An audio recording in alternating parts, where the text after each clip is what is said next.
Ang arthritis ay isang kondisyon na nakikita dahil sa pagkasira ng kasukasuan.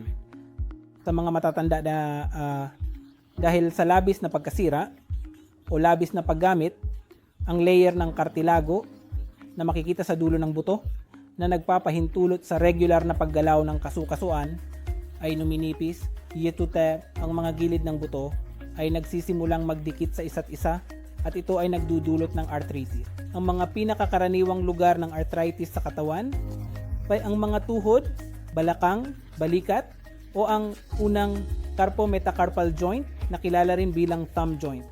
Kaya ang nangyayari ay ang pasyente ay magkakaroon ng pamamaga. Ang pasyente ay makakaranas ng matinding sakit sa paggalaw ng kasukasuan.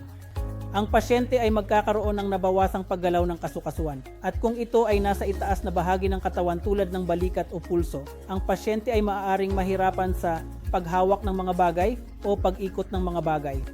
Kung ito ay sa tuhod, ang pasyente ay mahihirapan sa pagtayo mula sa pagkakaupo, pag-akyat sa hagdan. Kaya ito ang mga pinakakaraniwang sintomas na nakikita natin sa arthritis. Ang paggamot sa arthritis ay nakadepende sa tindi ng arthritis. Kaya kung ito ay isang banayad na kaso, maaari itong gamutin gamit ang mga gamot.